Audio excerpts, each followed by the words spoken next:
Good morning, good afternoon, and good evening, depending on which part of the world you're joining us at the Rise World Summit. Welcome also to the fifth day of the Rise World Summit and a great lineup of sessions that we have, over 150 to choose from. And we have a strong community of 7,500 who believe in the Rise values, which is foundational to everything that we do: responsible, inclusive, sustainable, and ecosystem friendly. Of course, the Rise World Summit is not possible without the over 120 partners who co-create and co-locate, because we have a lot of sessions that are happening physically around the world. So co-locate these sessions. And of course, right now we have a partner session on, and we are so proud to be having this very important topic on roundtable on diversity, wellness, climate, sustaining people, planet, and productive workplaces.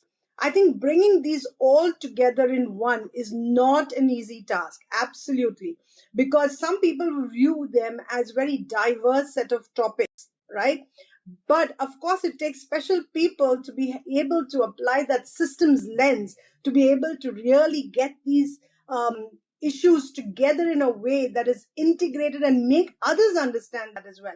And that's why we have a fantastic set of thought leaders and experts who are also joining that conversation. But first, of course, I need to thank the partner who's making this possible. And the partner is none other than Maya Mitra, founder of Move with Maya. And Maya has been a LinkedIn top voice and an award-winning coach and speaker. She has over 15 years of tech experience with giants like TCS, KPMG, and HCL to the modern workplace. Her insights on leadership and mental health advocacy has made her a sought after thought leader. And that's why you're here, Maya. Thank you so much for being with us. And an influencer. Her work has been appreciated by global luminaries like Sheryl Sandberg, ex-CEO of Meta. Through her work, Maya enables psychologically safe and thriving workplaces, a key ingredient for us to have a better place and a greener planet. Maya, over to you. Thank you so much, Karen. And I am truly delighted and honored to be here with all of you. And before we start, I would like to also just share a little introduction of Karen. If some of you are new to Karen, Karen is the person who's the brainchild behind the Rise World Summit. She is a visionary leader with her commitment to fostering engagement beyond panels and presentations. She brings together thought leaders, experts, and learners, everyone in between, to collaboratively address real outcomes and solutions related to SDGs, ESR, CSR, and DEI. So this is the great panel that we have together. Thank you, Karen, for providing us this opportunity to bring this roundtable conversation with all of you. Let me take a moment to welcome our experts that we have in-house. As you can already see on the screen right now, towards my right, I can see Dr. Hanan Ben Halouch. I hope I have pronounced that correctly. Hanan is a renowned entrepreneur and a DEI consultant with 20 plus years of experience and expertise. She emphasizes humanizing business and fostering safe spaces for authentic individual growth. As an executive leader and director of Sustained Leadership Consultancies, Hanan is a multi-award winner. Known for her work in inclusive leadership, unconscious bias, and organizational culture. Thank you, Hanan, for taking the time to be a part of this conversation. Now I move on to our next expert, Kelly Cuesta. Kelly is a social impact leader with 9 years in Marcom, excelling in hyper growth tech as a brand marketing leader. She focuses on storytelling, brand building, and elevating experiences beyond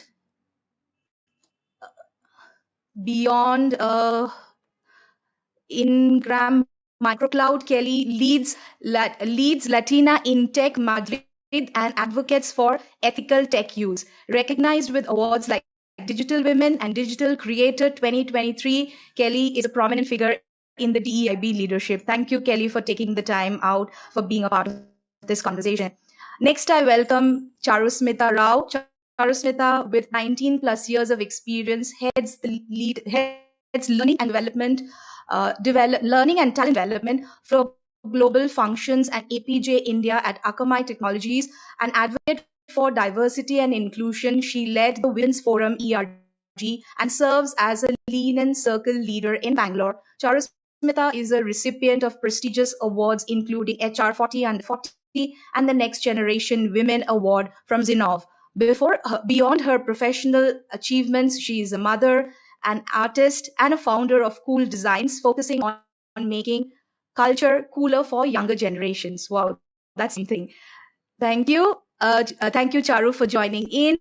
Next, we have Urvashi Verma. Urvashi is the head of talent acquisition APAC at Xperi, boasting 14 plus years of industry experience, a patent award winner, LinkedIn creator, a public speaker. She passionately advocates for diversity and inclusion, standing as an ally for inclusive teams. Urvashi, recognized as one of the top 50 HR in Bangalore, emphasizes work-life balance and has represented women in corporate on multiple times on NDTV.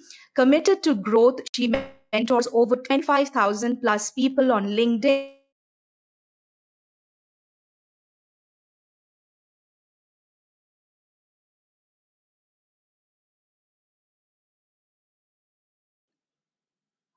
Okay.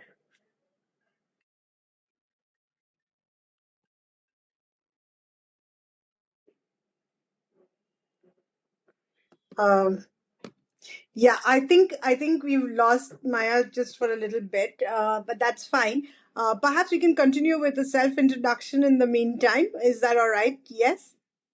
Okay, great. Who would like to go? I think she's already said a few. So go ahead, please. I think Lame also is trying to get in and she's having some tech issue as well. So I'm going to just get that sorted. But yeah, please.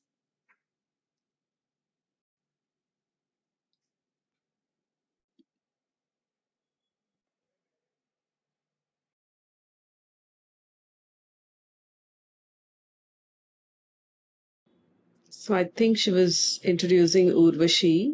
Maybe you may want to continue with that introduction, Urvashi. I think the introduction part was at the end when we lost her.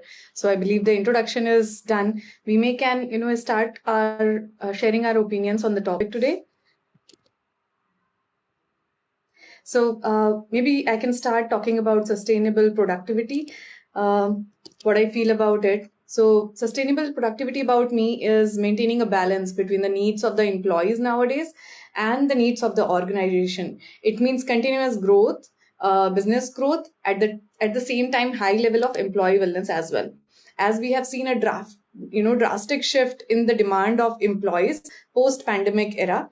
Now people are more focused on their mental health, on their day-to-day activities, and actually a good thing, focusing on personal life as well as equivalent as they used to, earlier focus on corporate life more and personal life was on a backseat. But now both are on a same level of, importance people are giving to their both the seats, which is a good thing. And I think companies focusing on this are definitely going to be more productive, more profitable, including diversity and inclusion along with sustainable productivity is definitely going Okay. to make everybody grow.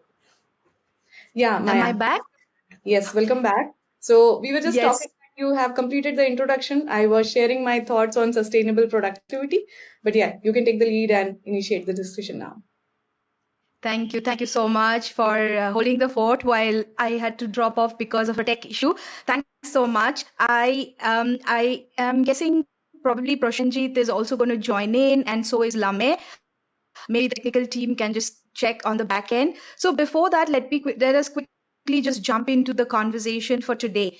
Well, for some of us, it may seem like disparate topics, right? I mean, diversity, wellness, climate change, are these three disparate topics, separate topics, or are they one and the same? To myself, I kind started, wondering, and this kind of goes back to my own personal story. And before we start, I actually want to share personal story of how I kind of, explored and journeyed through the interconnectedness of these realms of which is at the intersection of human, environmental, and workplace well-being. Well, a few years ago, while I was working at a corporate job, I remember having this conversation with a friend where I shared with her my immense passion for climate change, sustainability, slow living, personal growth, mental health, emotional health, and well-being. Well, at that time, to me, it all seemed like different topics and different passions, and I didn't quite know how I could, tie a bow around all these topics together, which to me seemed like seemingly disparate passions. And then it so happened that in the year 2020, in Jan, when I decided to take a conscious break and a pause and made a conscious choice to embrace a slow, sustainable living, I really moved out of living in a urban setting and moved into living in a village in the western part of India. I spent almost around 2 years, pretty much during the pandemic time, reflecting and thinking to myself how I could use my corporate experience of several years and all these seemingly disparate passion areas to bring it together to something that was more meaningful and concrete. And well, lo and behold, here we are today in 2024, where I have with me a distinguished set of experts who are not just thought leaders, but they are industry practitioners of inclusive leadership and sustainability who are working tirelessly and committed towards building a harmonious future for people, planet, and productivity. Well, with that, let me quickly jump start into our first question. And this question is for Charu.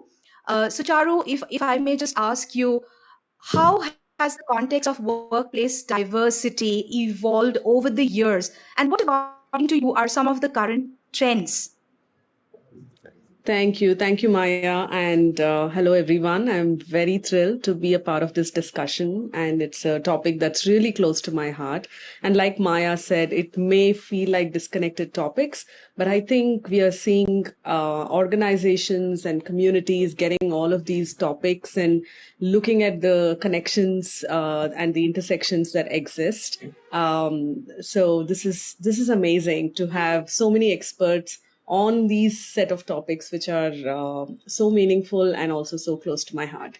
So to the question, Maya, I think first and foremost, I would say looking at least the last couple of years, I think we have really gone beyond wanting a business case for diversity and for inclusion and for engagement. And specifically, I think in the last 3 to 4 years, I see that there's a lot of shift from looking at diversity as just a set of training events or maybe an annual unconscious bias workshop or using quick fix approaches to diversity in the workplace and looking at diversity really as a means of tokenism. I feel like we have gone beyond diversity, and the dialogue is really more on equity, inclusion, belonging, engagement, which is amazing. In fact, I was looking at one of the reports which said 3 in 4 companies now actually believe in diversity, equity, and inclusion as a priority, and about 44% of organizations have it as a C-level priority. And some of the trends that I'm seeing is that one is the whole evolving remote workforce. And with COVID that hit us, it also brought in a lot of changes. And working remotely, you have different employees who are living in different conditions, who are also facing different challenges. So how do you create inclusion in a remote workplace? I think that's one of the trends. And the other thing that I'm seeing is about multi-generational workforce, how the generational makeup of the current workforce actually includes 5 different generations. So looking at the attributes and abilities of each generation and looking at how do we welcome and how do we include the multi-generational workforce. And I think the third trend would be around mental health. COVID and the pandemic also contributed to a worldwide rise in mental health issues, including stress, anxiety, isolation.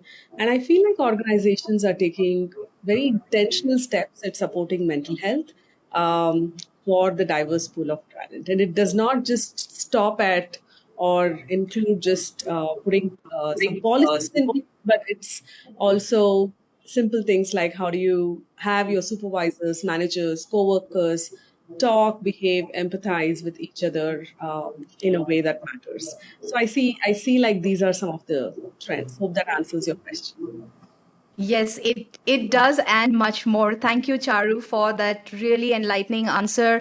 And I couldn't agree with you more when you mentioned about one of the current trends. And maybe it's the truth in a post-pandemic world where a lot of organizations have really warmed up. And I use the word warmed up because they really have warmed up and moved away from tokenism and really kind of taking it to their heart, especially when we're talking about, topics like mental health, awareness around mental health and physical health. And I know Prashanjit was one of the persons who's extremely passionate to talk about that. So let me kind of use this as a segue to introduce two of the experts who have just joined in, Prashanjit and Lame. So let me just take a quick moment to introduce Prashanjit as I can see him on the screen. Thank you, Lame, for being there. And Lame is an award-winning energy executive with over 2 decades of working experience across the energy industry value chain in several geographies with global blue chip companies and entrepreneurial ventures. She is the co-founder and chair of the advisory board of Lean Equity and Sustainability. Thank you, Lame, for taking the time to be a part of this panel. Next, I would like to introduce Prashanjit, who's just joined in. Prashanjit Mukherjee is driving human potential and success at SRK Consulting Group as chief human resources officer, CHRO, championing diversity, talent, and tech innovation. Prashanjit is a globally recognized HR leader with over 20 plus years crafting award-winning talent strategies for Fortune companies and high growth firms, championing diversity, empowering women, and crafting award-winning talent strategies. Thank you, Prashanjit, for being here today. Welcome. Thank you My very much. question, Pleasure. my question directly comes to you, Prashanjit. So we are talking about diversity, inclusion, wellness, and climate change and sustainability.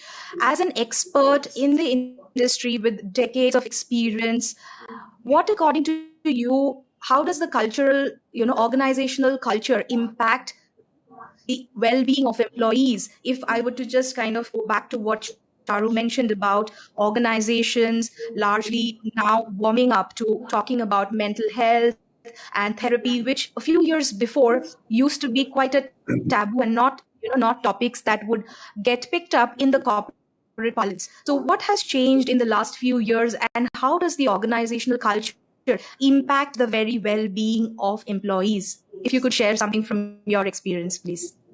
Thank you. Thanks very much. I think the crowd here, the population, and the contribution gender mix already talks about how diversity is empowered. I am the only man in that entire crowd. So I think that portrays that, diversity and equity is so important, and it's been prioritized to what we have seen in the earlier decades.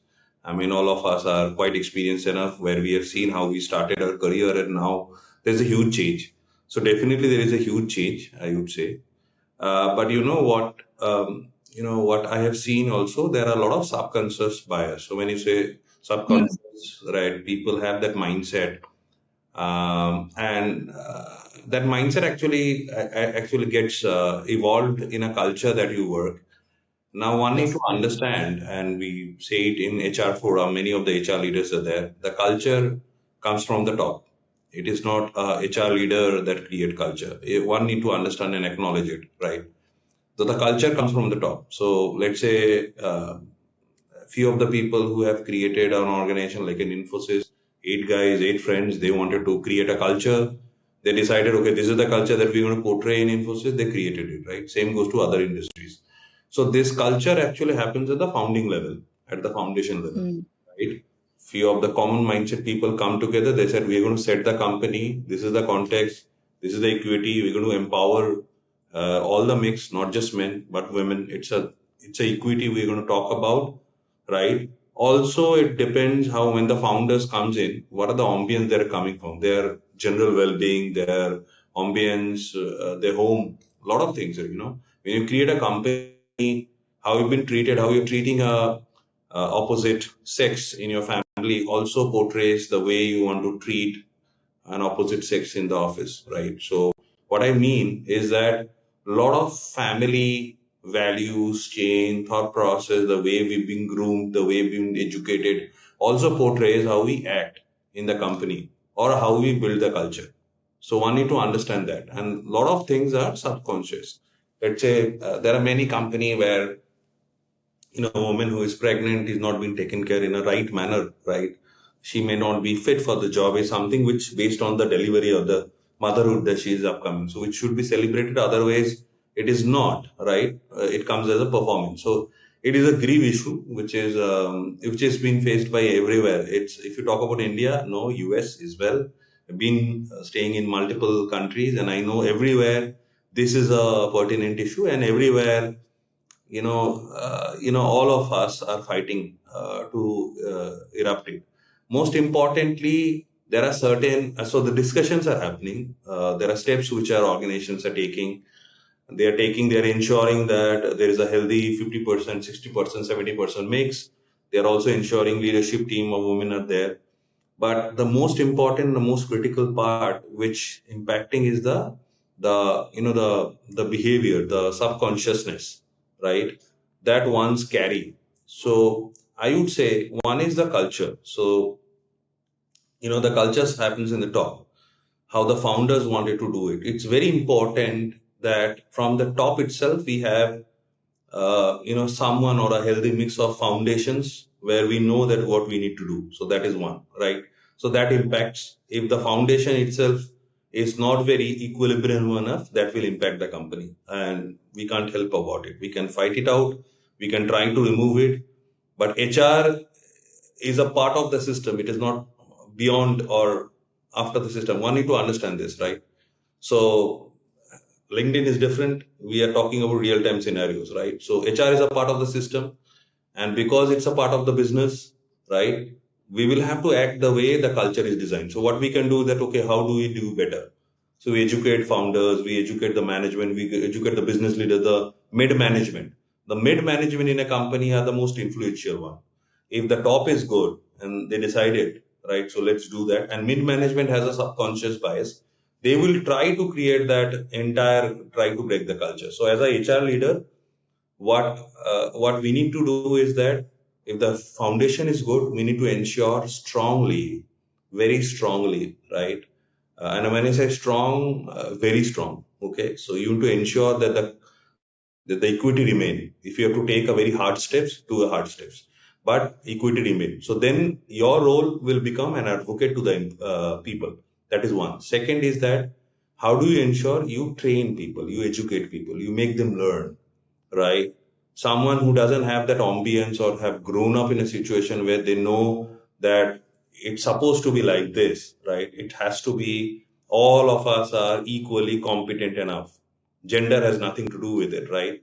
But a guy who have no clue, no participations, no say in the family of a woman would not know how to respect, forget about being participations, right? So you understand these are the kind of crowd that every company has. How do you educate? So when you need to identify and educate. Third, you need to look at the mental peace, mental balance of all the employees. So I think these three steps we need to take. One is that foundation. If there's a foundation is good, which is your half of the job is done. Arrange the middle management, educate them. There is a review part, review it, talk to people. HR leaders should not sit in the cabin and do the other than conferences and call. They should sit with the people, understand what is happening, irrespective of the gender. If I'm a man, irrespective of the gender, right? So that doesn't mean you need to be you should represent women being a woman. So you can represent a woman being a man as well. So that is one angle. Other is that you always ensure there are process and policies in place which is strongly talk about the equity of the company. Okay, what are the policies, and it should also justify. Okay, we talk about a lot of, okay, a women VP and a women CHRO. I have a problem with that. Okay, let me put it this way, right? Don't do that, because when you are putting that, you are walking in a very different road. You're already discriminating. Okay, it's a VP, it's a CHRO, right? So I think that is very important that we realize. So these are all subconscious way we are carrying it out.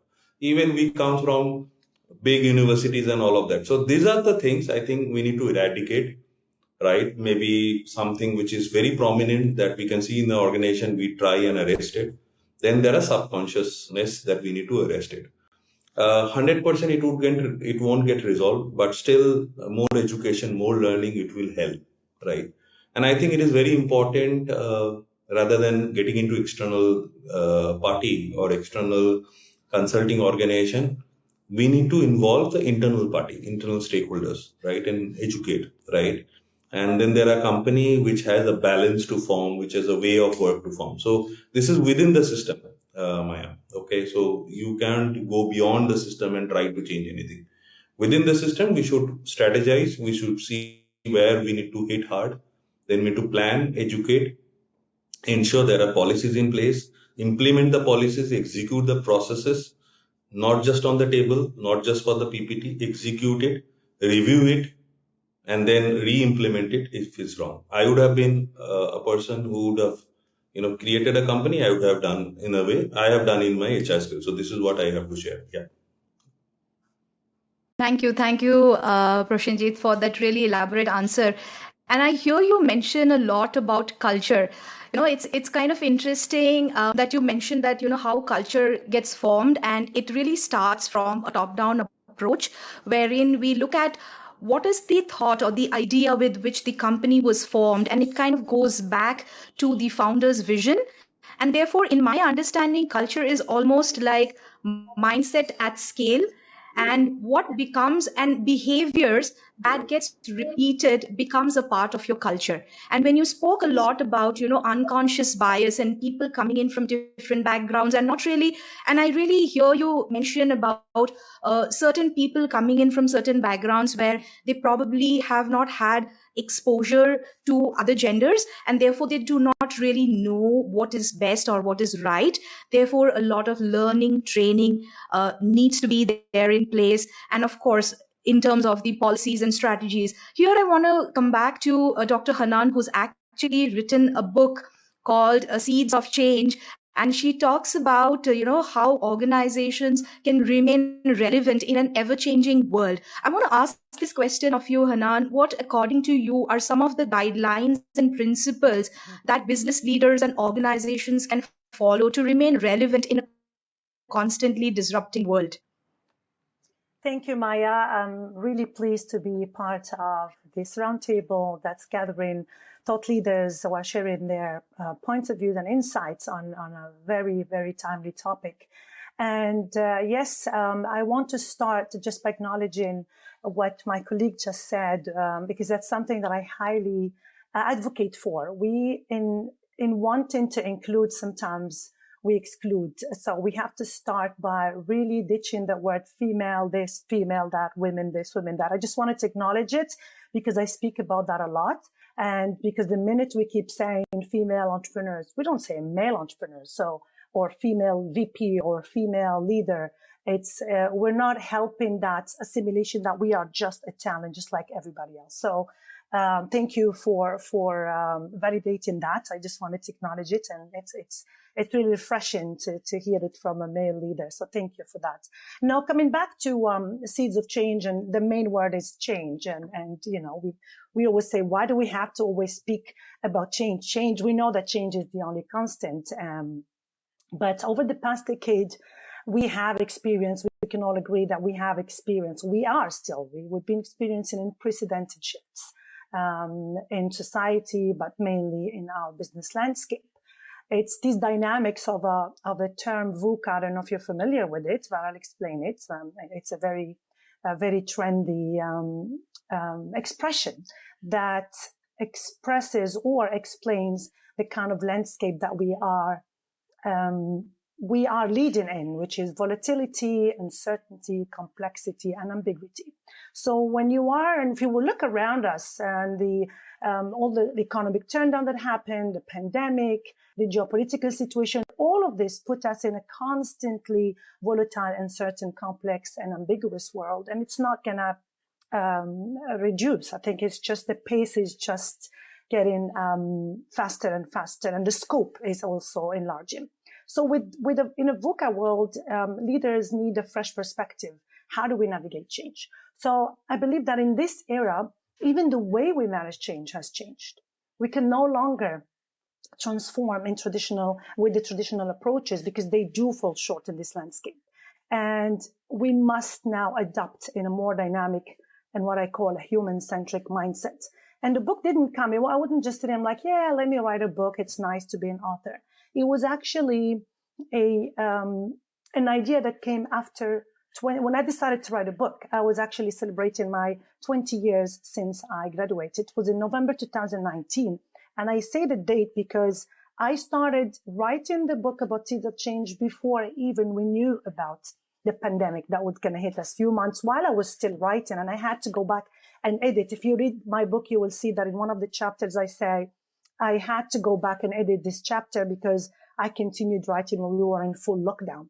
I was only referring to the change that were happening with the technological advances and the movement. A lot of people are moving to different countries. So even the concept of who is European or who is African has changed. And with that, we need to take that into consideration when we are hiring talent, we want to motivate talent. But then comes the pandemic while I was writing it, and it validated my point even further, that today we need a different mindset if we want to remain relevant. It's no longer about being the leader in your industry or even the expert in your topic as an individual. I don't want to name any companies, but each of us can name at least one company that was a giant just a few years ago, and we don't even see them in the markets anymore. I'm sure a lot of ideas are coming to mind. I don't want to name any brands, but each of us could really not, name at least one brand. What happened to these companies that were giants in their industry and they don't exist anymore? They haven't had that future foresight that is needed. So Seeds is really a framework that has emerged with my experience consulting and advising companies within the 20 years, actually, I wanted to summarize or to get all the learnings from my work as an employee in the corporate world, plus 5 years at a time. It was just 5 years since I became a consultant. And with everything that I learned, whether being a consultant to multi-industry companies or being myself as an employee, in the management of many companies in multi-industries and multi-markets as well.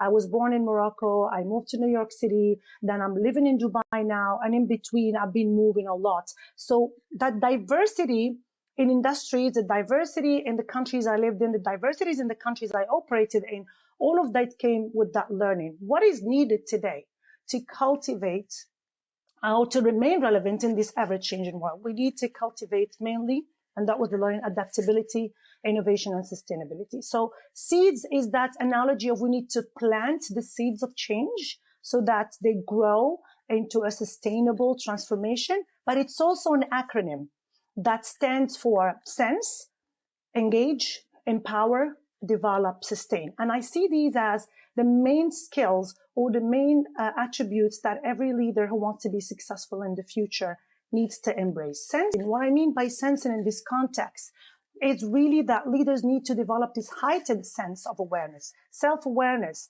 but also continuously scanning what's happening in the external landscape. What are the trends that are emerging? What are the technological advancements? How can they really disrupt the way we're doing business? The behaviors of the employees or the talent, the way we used to be motivated as Gen X, Generation X, is definitely very different from the way you acquire,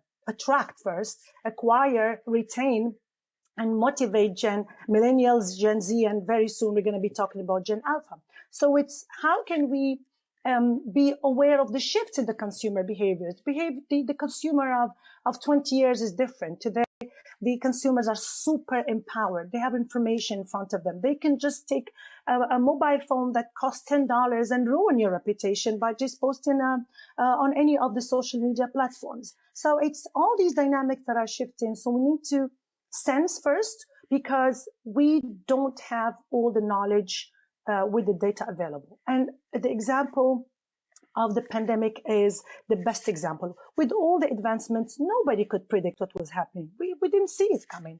So, and companies that were ready with their remote work, that they were okay with flexible working, they were okay with the digital transformation, were the ones who managed that transformation more than the ones who were like, no, I need to see my employees every day. Otherwise, I don't feel that they're productive. So whoever sensed that shift and was adapting to it made it better in that specific, because that's the biggest for me, that's the biggest case study where I'm trying to advocate. So that sense, and also we need to start developing intuition. And probably that's why we see a lot of mindfulness. A lot of people are doing leadership retreats and helping their leaders to do yoga, to meditate, because we need to cultivate that intuition, that gut feeling. We need to feel the decision, not just think them. We are so much in the head, and we were born and we were created with the full body that could also inform us. So that's what I talk about in Sense. And then Engage is really about how do we establish meaningful connections.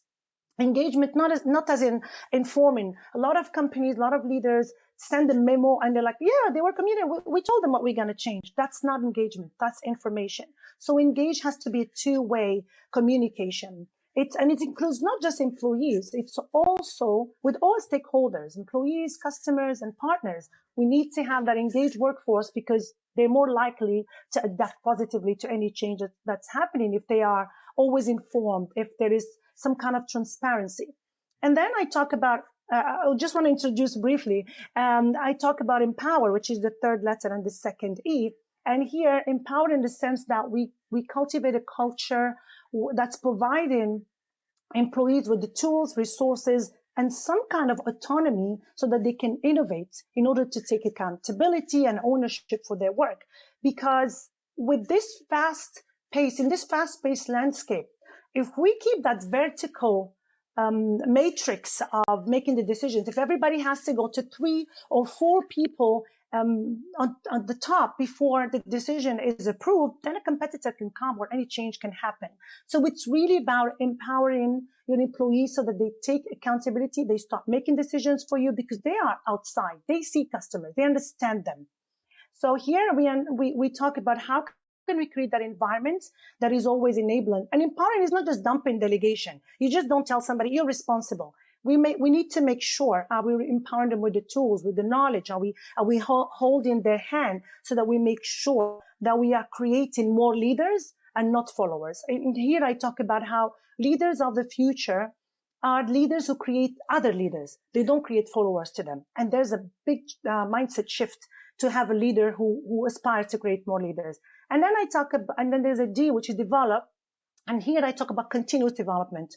We don't want to be obsolete. You need to see how you can continuously develop yourself as an individual, your employees, with the training, with the organizational learning program, and also by creating that learning ecosystem that can encourage experimentation.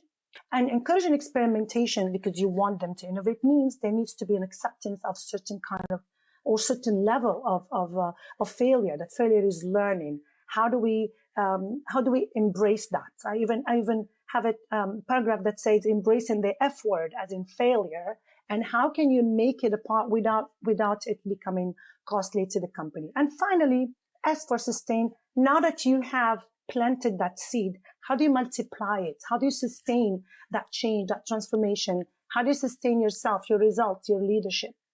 And that could happen.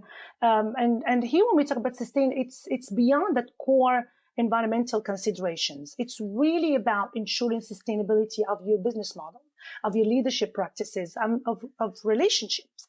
And it's not about saying, okay, when something changes, then we're going to apply a change event as we used to do before. No, the changes are happening so quickly and so often that we need to cultivate a resilient organization or is resilient organizational culture. I call it culture of agility and resilience.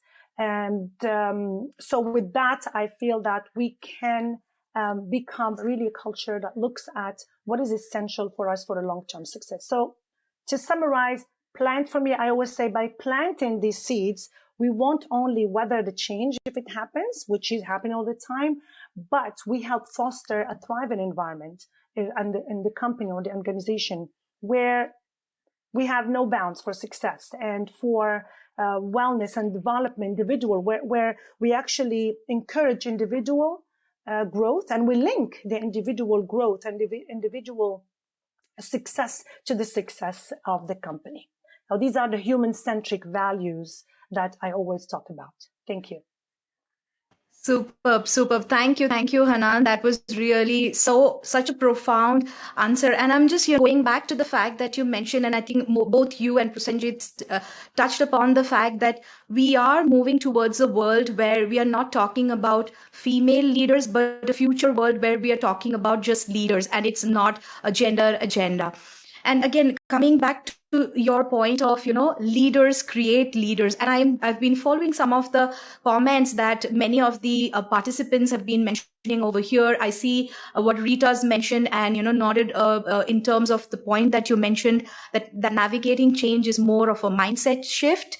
And it is when we change internally, that is when we will be able to change the external world. Right. Coming back to, to understanding how some of these diversity inclusion programs are being implemented across the world. My question is for my next expert, Kelly. Kelly, you come in with an experience of leading the Latinas in tech in Madrid. And I would like to, ask this question of you. What are some of the challenges that you, perhaps as a social impact leader, have faced or have observed while implementing diversity inclusion programs? Thank you, Maya, and thank you all of you for being here. It's a pleasure. It's an interesting conversation. I am learning as well from Hannah and Prose as well. So in terms of this programming on diversity and inclusion, from my own experience, not only as director for Latinas in Tech Madrid, but also leading global culture and engagement for an IT business with over 1,000 of employees worldwide, I feel there are several challenges, like you can observe when you are implementing these diversity and inclusion programs, right? So often revolve around culture differences, resistance to change, alignment with business goals, and measuring that effectiveness, right? So I'm gonna share a few insights about each of them that might resonate with you, and then also provide some point of view here. So in terms of the cultural nuances across regions, what works in one country might not work for other. If, for instance, for US, some specific programs that might resonate there. So in UK, even sharing the same language might not, because of the culture that we have in that country, or some specific area that we want to focus on in terms of D&I that might be key for UK might not resonate even with another European country, Spain, for instance, because of that journey or that level of engagement and understanding that there is in that specific market about D&I. Then change can be met with resistance, particularly in established companies with a deeply ingrained culture, as we mentioned earlier, and we heard about the organizational culture aspect, right? So employees and management might be skeptical about the need or benefits of D&I initiatives, in them as just something good to have or nice to have, and something that might be just a formality in the corporate world, right? Rather than something that should be embraced as an organization and be part of integral for the success of the business. Then when it comes to business goals, I feel it's crucial to showcase how a diverse and inclusive workforce contribute to that company performance, not only about innovation, but also in terms of competitiveness. This alignment helps in gaining that buy-in from leadership or top management on different programs that we want to develop or implement, and then also help to that integration on the D&I into the company's core strategy. Because otherwise, as I mentioned before, it might seem like something good to have, versus something that is necessary for the business growth. Then in terms of that inclusion beyond the numbers, we are looking to achieve demographic diversity, and that is something that is measurable, ensuring that inclusivity that we heard about earlier, where all employees feel valued, heard, and able to contribute is more nuanced. It requires ongoing efforts, not only about training to people leaders to understand how to react or how to embrace that inclusivity, but also something that is ongoing to check up, because something that should be started by that psychology safety when it comes to meetings, and something that should be embraced in the whole organization, even when we have only just catch-ups with the team's one-to-one manager and direct report, for instance, is something that the company in all the levels that should embrace. And then in terms of that, sustaining the commitment over time when it comes to diversity and inclusion programs, I feel diversity and inclusion is not a one-time effort. Keeping the momentum going and continually reinforcing the importance of D&I can be challenging, especially in the face of other pressing business priorities. So it's key to make sure if we want to have that sustainable diversity and inclusion program or commitment, should be key to align with business goals. So otherwise it might not be sustainable and it might not be received as something important for the business.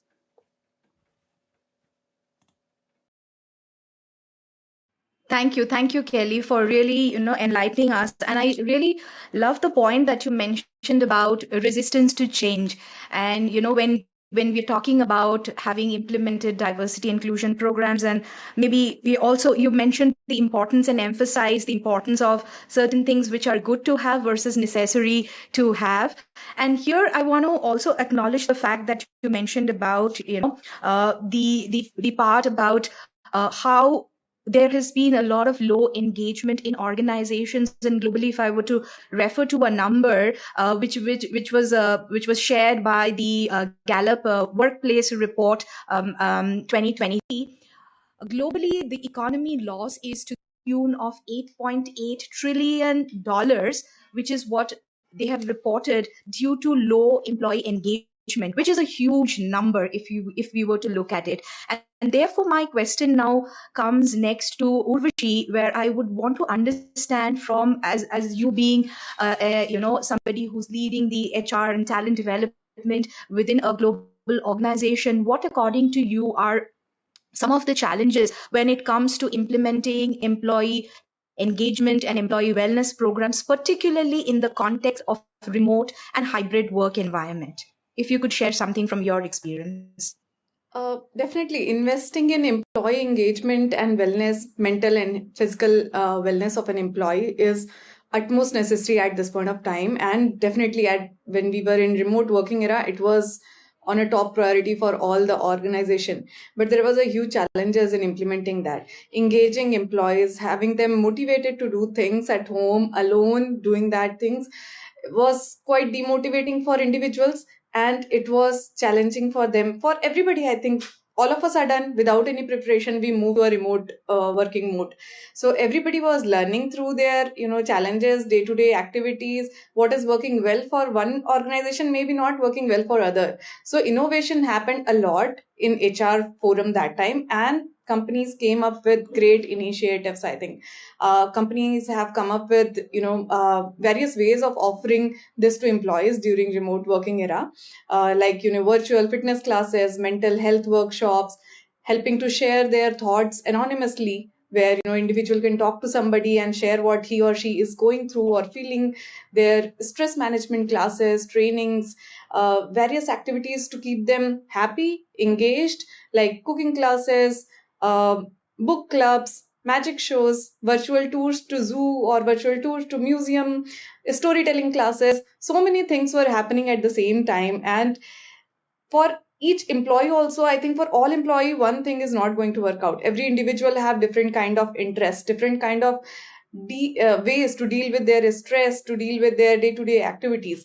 And managing time for them to do these activities during the remote working era was also very challenging. There was a lot of workload on everybody, related to their home stuffs, related to their office stuffs, kids, online classes for kids, all time meetings.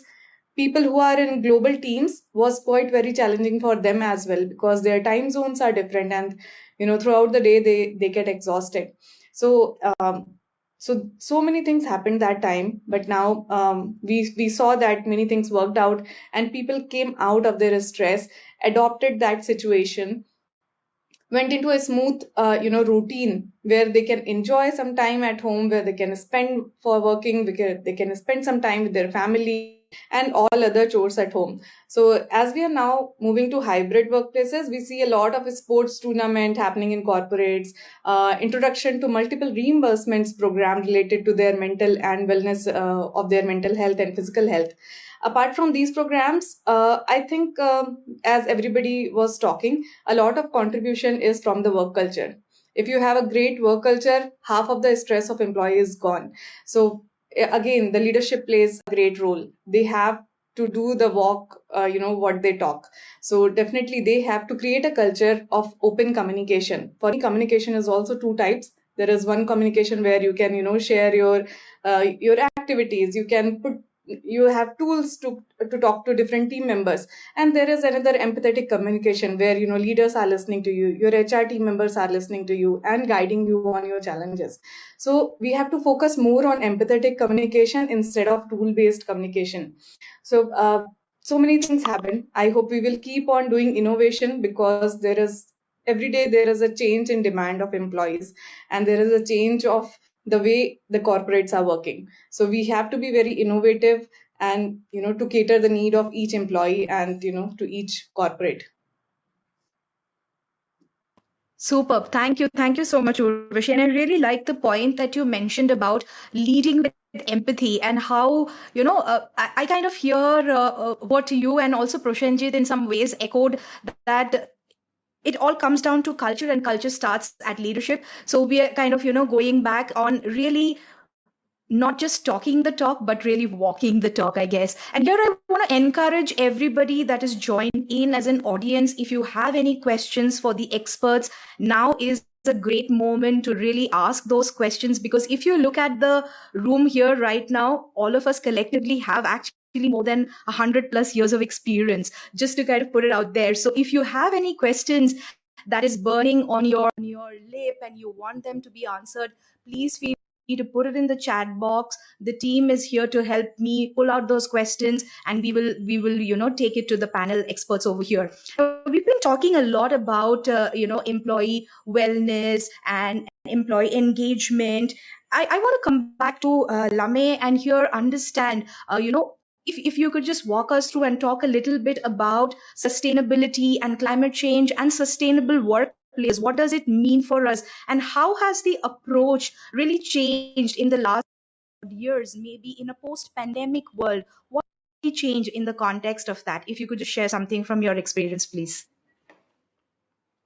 Hi, everyone. Good morning, good afternoon, good evening. So I think, first of all, if we go back to first principles, right? So the topic of this roundtable today is really looking at intersection of people, planet, and productivity.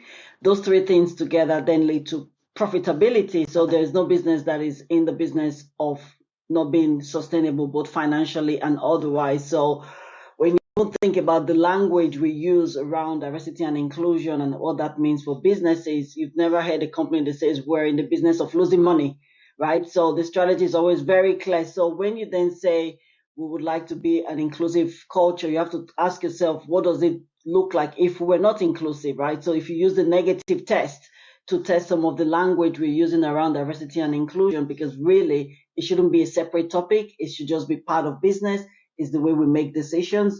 And I bring it back to even simple concepts around when we talk about that intersection of gender, energy transition, and climate change, is if we don't have enough representation across the table, some of the solutions that we're going to be devising and trying to implement will not be fit for purpose.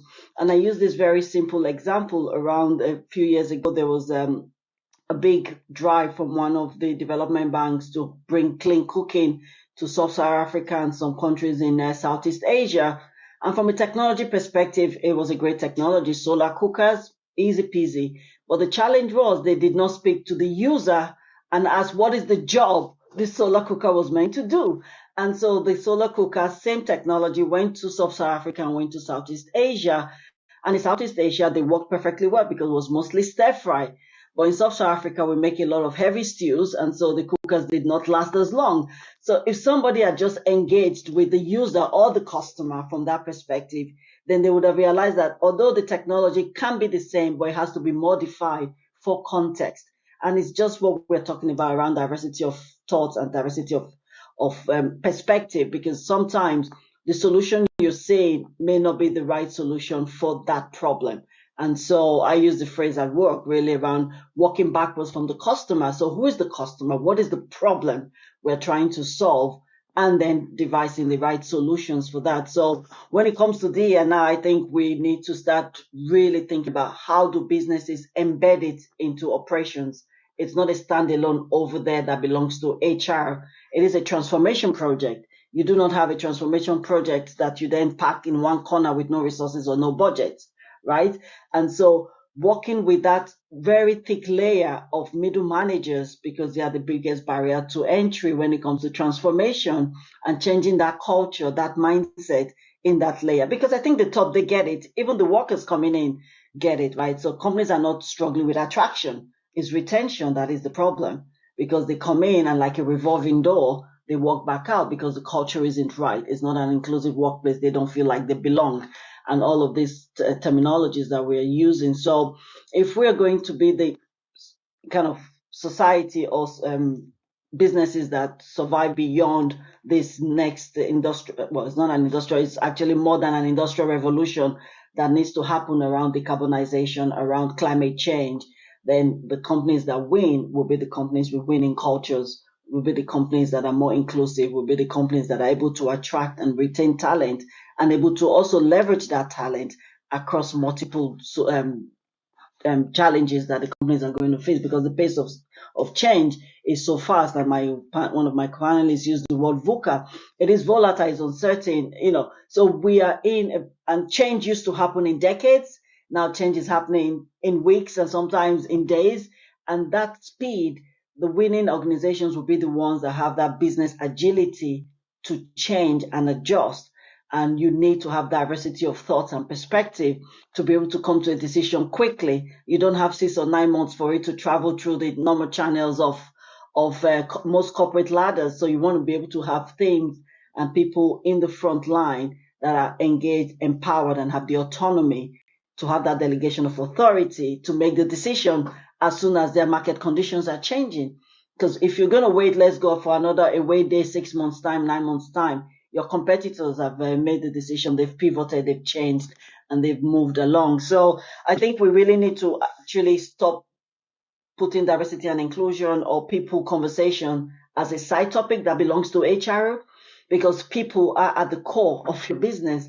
If you want the triple bottom line of people, planet, and profit, then you've got to start with the people. You cannot start at the end of the equation. So they are the beginning of the equation, and your people translate into productivity, which translates into profitability. So if we bring it to the context of the coaches in the room or audience, when we talk about the head, heart, and hands, unless those 3 things are connected, then action doesn't happen, right?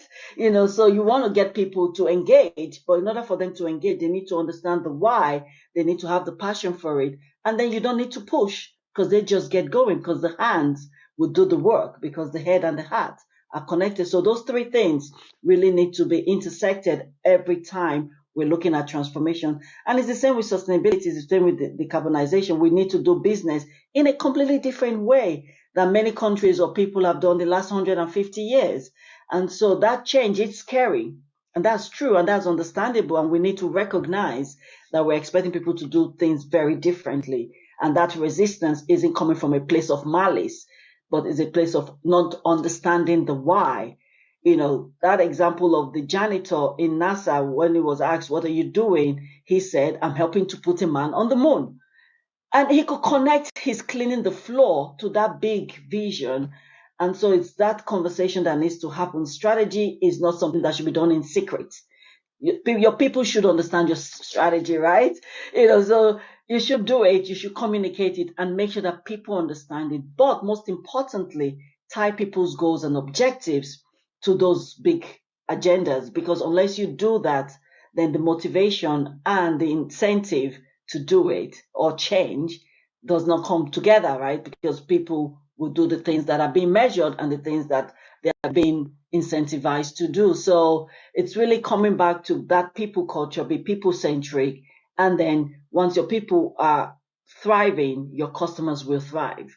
And so understanding the link between your people, the planet, sustainability, productivity, and ultimately profitability, because that's what's going to create the winning cultures and the winning organizations of the future. So in that context, I think, the role and the things we do in the Leaning family and community is really about creating that scaffold of support that then allows women who have not had enough support internally in their structures, because you have to do structural change, but to not wait for that structure to change because it's going to take too long, but finding other ways to tap into support, to tap into resources so that they can go back and start to change at least their own sphere of influence and control, right? Because everybody's waiting for somebody else. Actually, no, it's each and every one that needs to engage on the topic and make the changes in the spaces where they can, and then try to influence the spaces where they cannot make the changes directly. So that community spirit, that network, that building deep, meaningful relationships, not transactions, are part of what's going to create that sustainable businesses of the future.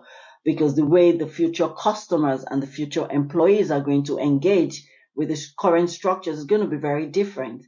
And so it's those who are quick to change those structures and create new environments. So currently we have 5 generations. We're going to have 6 in the next 5 or 6 years when the current alphas start to get out of uni. And they are engaging with life very differently. They have a very different concept of what showing up looks like. And so we have to adapt to that, because there will be those two things. There will be both our customers and there will be both our employees. And we cannot exclude them as we kind of shift shape and form. So I'll just kind of leave it there for now and see what else comes up in the conversation. Thank you. Thank you. Thank you so much, Lame. And I hear, some of the points that you mentioned were really, really so valid when you mentioned. I love the fact that you mentioned about the head, heart, and the hand, and how all of these are interconnected. And going back to what also Dr. Hanan had mentioned a while back, that we are currently existing so much in our minds that we have almost forgotten that we have a whole body which we have in existence. And myself being a somatic leadership coach, that's what I go to organizations and coach them on, is that we are just existing in this. Many of the times we are, or most of the times we're actually existing in this. Unless we actually look at the head, heart, and the hand, we will be having these conversations in silos. I love the fact that you mentioned that strategy should not be done in secrecy. It is something which we want to do for everyone, because we want to put the human back into the human resources, right? It's people, planet, and profits, and we can't have it backwards. I love how you mentioned this, and also going back to the fact that really starting with the why. I love the way Simon Sinek has really told about the golden circle of really starting with the why. And if we can really go back and relate to why is it important for us to really start with the why, is again going back to the example that you gave here, Lame. And so I want to kind of move on and ask this question to Prosenjit, to really see how have you in your experience seen collaborations happening between HR teams and sustainability, and basically the sustainability arm or the agenda within the organization or organizations in general. We're talking about ESR, sustainability reporting, something which we have seen being mandated for organizations in many countries right now. If you could share something about your experience. Yeah. So I think most of the companies, HR is driving the sustainability practices rather the goals of sustainability. Like in our parent company, we have committed to net zero. So net zero of carbon emission. So government of India has committed that the net zero commission would happen by 2037. Wherein in our parent company, we have decided that the entire organization, which has 5 factories, 3 offices, all of that offices, 10,000 plus size count, entire office would be carbon emission, so net zero, zero carbon facility, right? Zero waste facility. That's a oath that we have taken, and I think the Diamond CHRO is already driving that. Irrespective of the fact is that there are, like he said, that ESG is a very important topic. We've been talking. We have projects that we took under. I just shared one, our company's vision of net zero commission, which we are doing it, driving for all other sectors, not just in diamond and jewelry, because our group, we have diamond jewelry, we have solar, we have manufacturing, we have IT, all of that. So we're driving all of the sectors, how we could drive it. Plus, we are also focusing a lot on the CSR initiative, not just again in the taking the checkbooks. We see, okay, what we can drive it forward, right? So from helping in the schools, colleges, building schools, colleges, ensuring the medical allies for the needs people are there, we're driving that. I think one of the most important part is that not just the plans, because currently what is happening, one is that you make a plan, you do something and you create a report. I don't think that ends the ESG initiative. What it really means is that, and you put it up in our website, you put it in your annual, your annual reporting, your AGM report. I don't think that is only the case. How do we drive it is also important. Secondly, what's your next future plan? Let's say if you're doing a CSR initiative and you do some exercise, what are you achieving? What are your company achieving? That is very important. When you linked your company's growth to something which is a sustainability growth or a CSR growth, or you link the CSR initiative with your company's mission, I think that will play a very strong arm, or else it will always remain a HR activity to play and you clap and you go back. I think that is very important, which HR leaders are now realizing, and thinking as a business leader is very important. Okay. Very, very crucial because how business thinks that if you're doing some sustainability or some kind of an action, how is that going to affect or impact the business? For example, if you guys are into a manufacturing kind of an industry, sustainability, carbon emissions is very important, right? Waste management is extremely crucial, which will help business rise. Now, if you're a software services IT company, does it? No. Then you have to look at, okay, what are the standards of sustainability you do an IT company? So there are data securities, there are info securities, right? There are sustainable programs you work on a VPN, you work on a various shared drives and all of that. How do you ensure that your data is sustainable enough on a client server in a large role, right? Then people come with the ISO standards of sustainability. So every organization has a different way of sustainable program, which is very different based on the relevance of the business. And I think it is very prominent. It is one of the KPI, by the way, for all CHROs to become sustainable. There are targets. There are targets in every HR leader's table. Most of the companies follow it. Some companies have started already and they are talking about it. And some companies are already in the verge. They have reports, they have consultants, they are talking about it, they are doing Paretos, they are looking into things. All of that is happening. Okay. Like I said, it is a KPI of all the CHROs, most of the CHROs, right? And there is a target, right? The targets are in relevant to the business that you do and not out of the blue. Okay. So earlier it was more of HR activity. You do some CSR initiative, you go to NGO, you donate,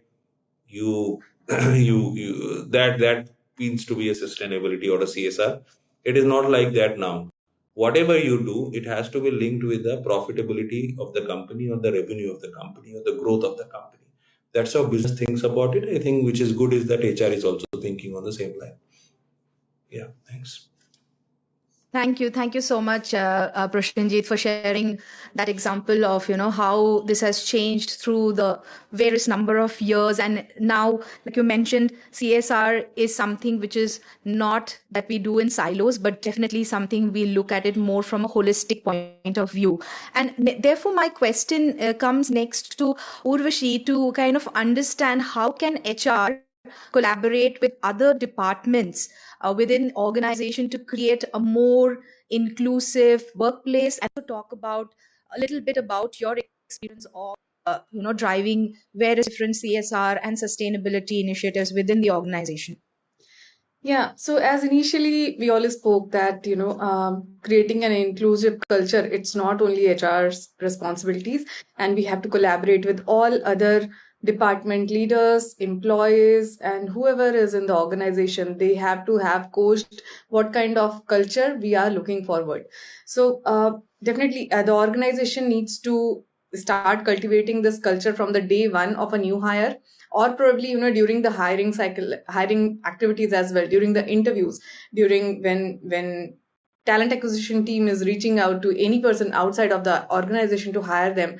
Showcase that kind of inclusive behavior, showcase that kind of inclusive culture of the organization to the candidate, to make sure that he or she understand what kind of behavior is expected within our organization, and that may attract the candidate or that may surprise the candidate. If it is attractive, it's good enough. If it is surprising, that is even better. We will get a chance to coach somebody to make him or her an inclusive person who can be adjusted in this inclusive culture. So from hiring cycle to day one, we can let the candidate or the new hire know that what kind of behavior is expected. From the start of their journey, they are aware that, okay, what leaders are behaving, what our company's values are. We are not just writing those values, but we are actually living those values in our organization. So leaders are very important key factor in cultivating any of the cultural activities. So leaders needs to live these value and set an example for each employee, and make themselves as an example with whom all employees will look forward. HR need to definitely collaborate with the learning and development department to keep on analyzing the need of creating awareness sessions regarding inclusion and diversity. So definitely we will be doing at one time of on starting of the journey of any of the new hire, but by the time goes, everyone has this unconscious biasness developed.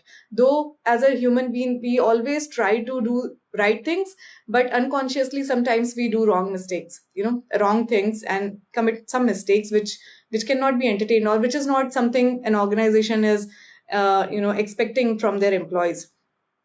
So it's very necessary for L&D department to keep on analyzing whenever it is required, to create those or craft those awareness session for employees. Again, rebrush all the policies, procedures, things which shows that our organization is inclusive, basically collaboration is something which is definitely required among HR and other departments. HR are facilitators, where other leaders are definitely have to live those things, have to talk about those values all the time within the organization, have to showcase in their behavior that they value those culture, and that is going to be expected from all the employees. So collaboration within engineering teams, within the HR, different departments, finance, facilities, everybody is required to be coached what kind of values the organization is looking forward. And I think this is how a company should run and talk about inclusiveness. Superb. Thank you so much. I have been following some of the conversation that has been happening live on the chat as well. And, again, when you talked about value, I see a comment here mentioning that it's about shared value rather than, CSR, or looking at some of these initiatives in silo. I also see there's a question that has come up from Neetu. These are actually two questions, and I leave it open for the panelist to pick up to answer, any or both of these questions. It's an open question to all the panelists here. The question goes like this: should you include ESG risks in your company's principal risk? How do you use ESG commitments to influence your financials. Anybody from the expert panel, if you would like to, share your thoughts, views, or insights on this. Yes, Lamia, please. No, I was just smiling as you were reading that question. I think not included is like saying, we don't want to include ESG risk, so including it should be a default. What I'm saying is if you use the negative, it doesn't make sense. Therefore, ab initio, we should be doing it. But most importantly, not just including it for tracking, but to set objectives, to also identify opportunities. Because when a risk is coming, right, you do two things: you mitigate and then you look for the opportunity. So for a long time, a lot of the ESG components were compliance driven and not business or strategically driven.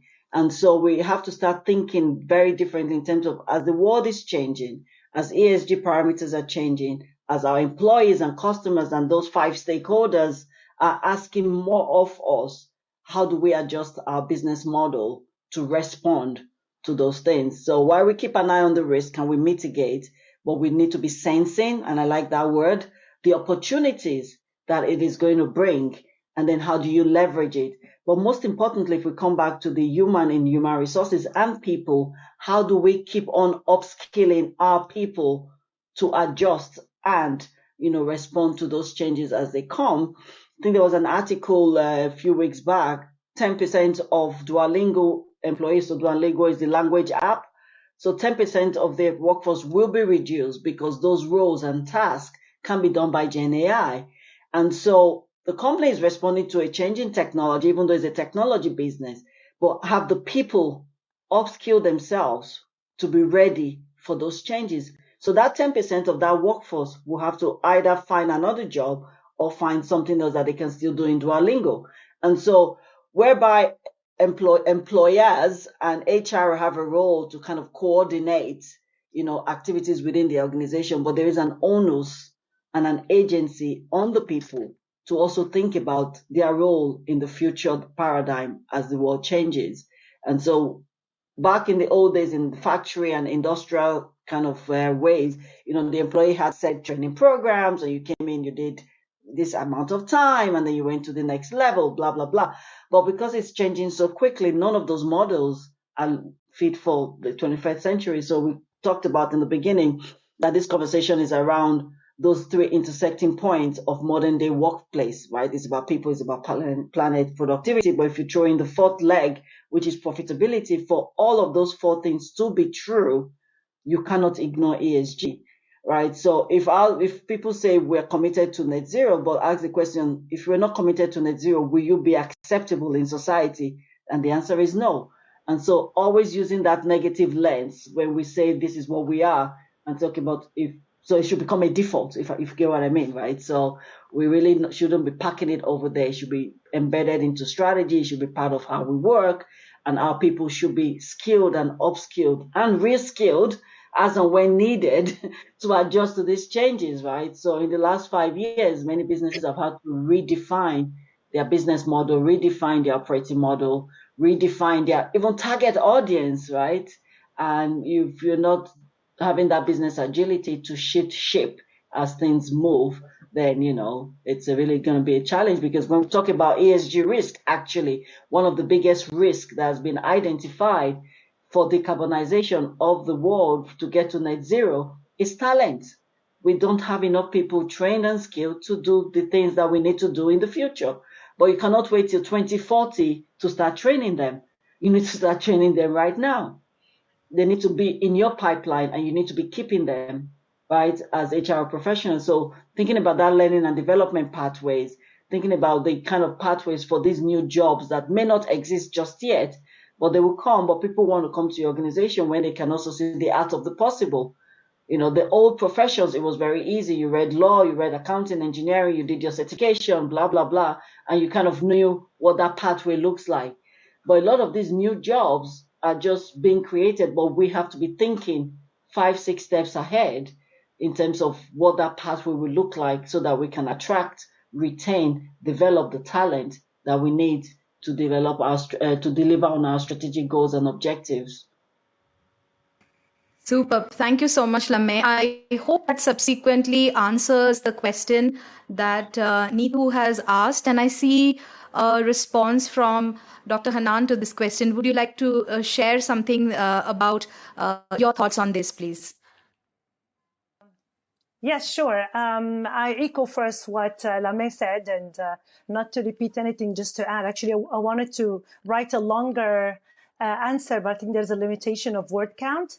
So what I said is that what I believe is actually including ESG risk in the company it becomes essential, because you need to have a comprehensive risk management strategy. And it's not just about a business, but it needs to align with the broader what does that society expect from you? So there are societal expectations, there is regulatory trends, and also it's about supporting business practices. And I just want to add a comment. And when Lame mentioned about Duolingo, it reminded me, I was in an HR conference, and one fresh graduate told me, asked me a question and said, well, don't you think that with the emerging AI trends that AI will take our jobs as HR practitioners? And I said, for all jobs, it's not AI that will take your job. It's a person who knows how to use AI that could take your job.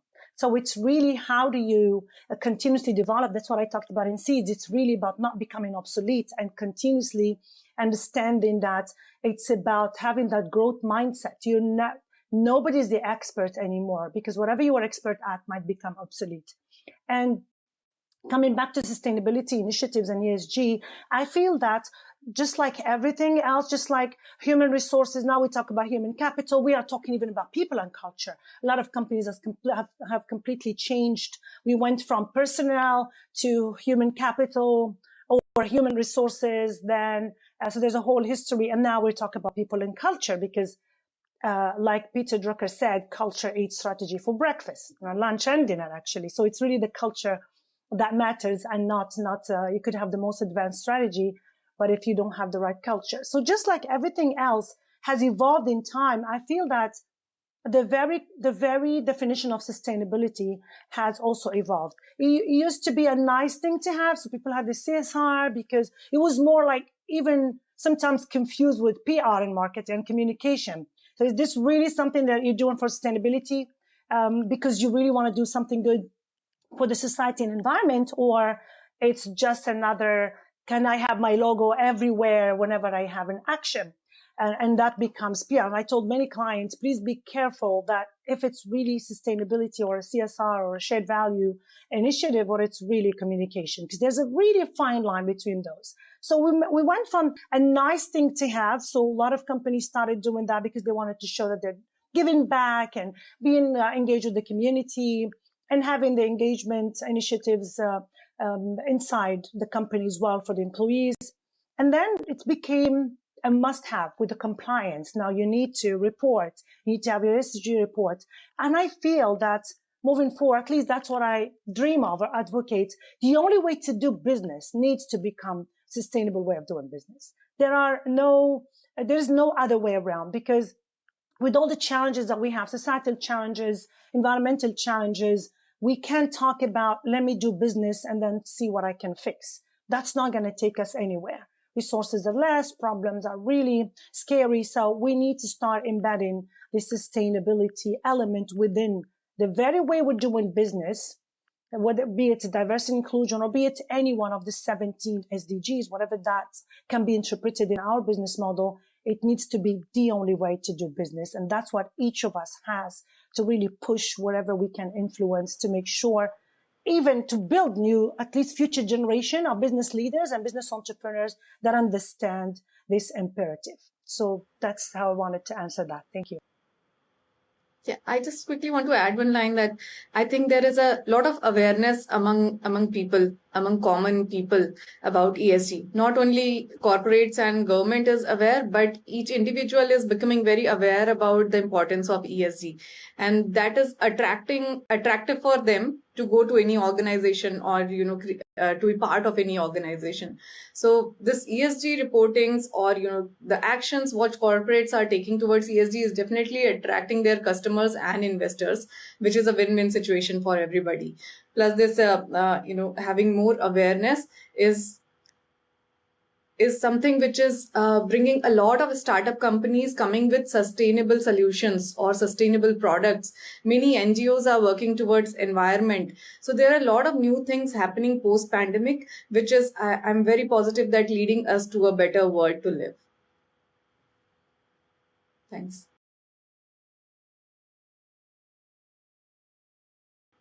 You unmute, Maya. Yes, thank you.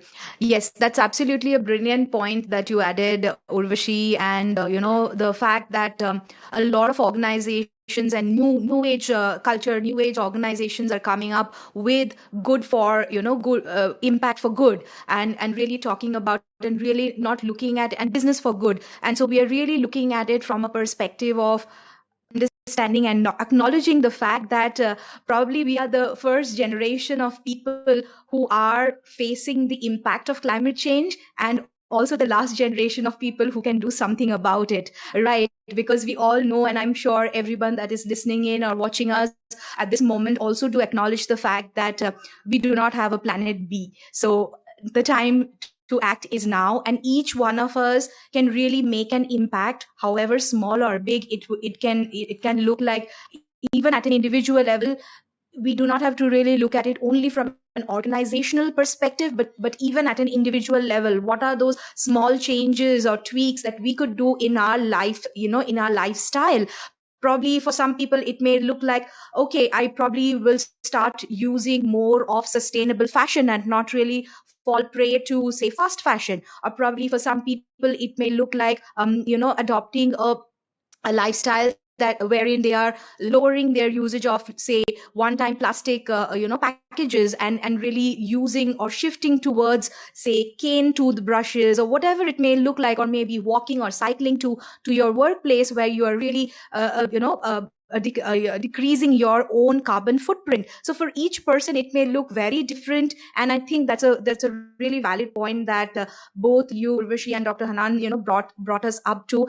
And while I'm kind of being aware of the ticker and the time we are in, we are almost around that time when we are kind of into a closure of this exciting and engaging conversation around diversity, wellness, and climate, sustaining people, planet, and profitable workplaces. I would really love to ask last two questions to all my panelists and all my experts over here, and this is open for anybody and everybody that would like to answer this question. And in the meantime, I will also keep an eye open on the Q&A to check if we have got all the questions answered. All right, so here comes the question, and it's open to anybody that wants to pick the question up. So what are some of the initiatives or strategies that have proven successful in creating sustained positive impacts on diversity, wellness, and climate? What are some of these strategies or initiatives that have proven successful in creating sustained positive impacts on diversity, wellness, and climate? Anybody? So I think that there is a strong relationship between people, companies, and environment. Given the significant rise in global warming and general environment deterioration over the last years, in which the corporate world has played a significant role, an important role, it makes sense that companies are now shifting their focus more and more on sustainability. So I think some of the strategies which work for corporate is right mentorship, open communication, approachable, empathetic, and supportive leadership team, zeal of innovation, always a push to innovation, coming up with more sustainable products, sustainable technologies, and upskilling of employees all the time whenever it is necessary to upskill them in technology or DEI initiatives, anything like that, plus ERGs. So these things I think are core value, could be core strength of any of the organization, which they feel that following these will make a better place, better workplace, better employees, and better employees will definitely lead to a better planet. So I think these should work for all the organizations. Thank you, Vishi, for that response. I saw Lame wanted also to respond to that question. Yes, please, Lame. No, thank you very much for that. No, I was going to first of all just share it. If we look back to the pandemic, because I think that's the kind of the global reset that we've all had most recently, and the countries that had the best COVID response were led by women, and because they have a different approach to solving problem, which is that inclusive leadership style, which is that collaborative style, which is about putting people first at the heart of the agenda. And so if we learn anything from that, having diverse workplaces, therefore, is a no-brainer, right? And therefore, we should be implementing diversity strategies just the same way we will implement any business strategy, right? If you wanted to increase sales, what do? You increase your sales force and you give them the right incentives and bonuses and whatever you want. If you want to increase innovation in your organization, you create incentives, or at least you carve out the time for your teams to be, to allocate to thinking differently and trying to solve business problems. So diversity and inclusion is a business problem. Sustainability is a business problem, and therefore they should be approached and dealt with the way we would do other business problems. But I think also from that, on the pandemic side of things, it has allowed companies to think differently in how they structure roles. So we're not seeing more job sharing, we're seeing more hybrid work contract, we're seeing flexible first contract, different models of engaging the talent workforce. Because if 50% of the population is women, and I've yet to meet a coach in sports that goes to the game with only half the team. So if it's not a winning strategy in any other part of the world, then why do we think it's going to be a winning strategy in business? So engaging with that talent pool will allow us to also close the talent gap that we see currently in many sectors. And another one that is not very popular, but I think will become more popular because we don't have enough time to wait for the next generation to come through the front door. So it's about going back to the leak in the pipeline and seeing how we can get them to return back into the workplace, because they left with a lot of expertise, a lot of skills, and a lot of experience, and therefore would need less training to get them to engage now while we wait for the next gen alpha to come out of school and be trained up. So returners program is another strategy that I think many, especially the industrial segment anyway, the sectors that are kind of male dominated and do not have enough pipeline.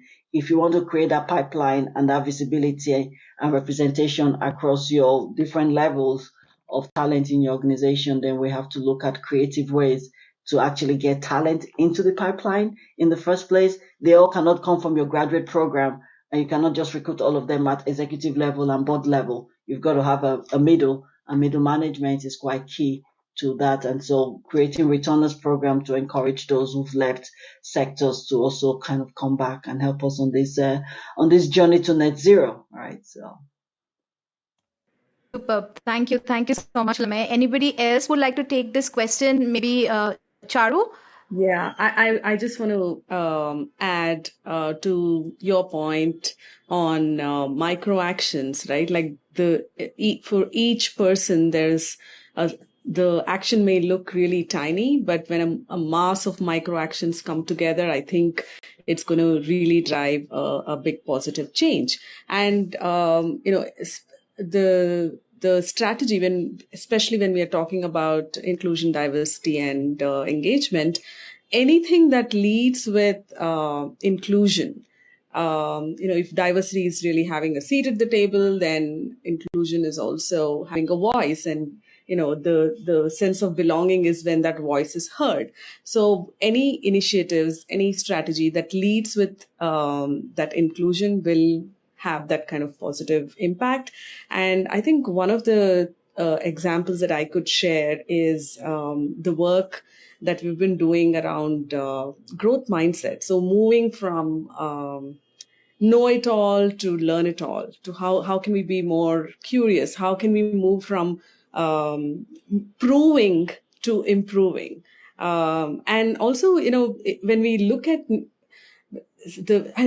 all the experts actually spoke about unconscious bias, and I think that's really at the core of a lot of challenges that we are speaking about. And our experience with dealing with that, it actually created more exclusion than inclusion. So looking at a scientific way of looking at it and saying that if you have a brain, you have a bias, and it's the way your brain actually processes information. It's a biological constraint. It's just how our brain works.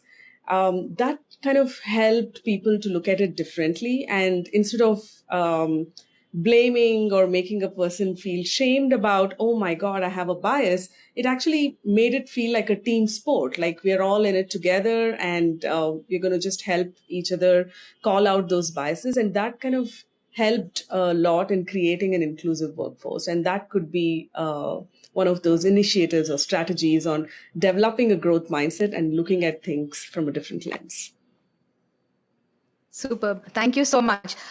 Very well, in some ways you kind of summarized our conversation for today, Charu, and we are at the top of the hour, and I really want to thank and acknowledge each one of you for your valuable insights, for giving us the time and for sharing your thoughts and ideas with us.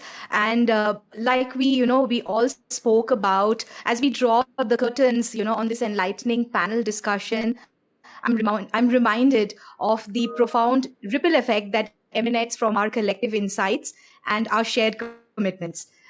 Today's dialogue on diversity, wellness, climate, sustaining people, planet, and productive workplaces has not only been a mere conversation, but it is also being served as a catalyst for us in change. So in closing, let us carry forth the torch of inspiration ignited here today. May we, in our all respective roles and capacities, be the diversity champions, the wellness champions, and the climate action champions, and really champion the harmonious coexistence of all of the three.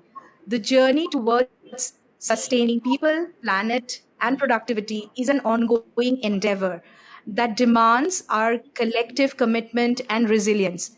I would like to thank our esteemed experts for all your valuable contributions. Thank you for everyone who's been a part of the audience for your thoughtful questions and comments and active participation. Together, let's continue to be architects of positive change in our workplaces, at our homes, or our immediate environments. Let's all be the catalysts for change and champion the cause of building a future where every individual thrives, planet flourishes, and productivity knows no bounds.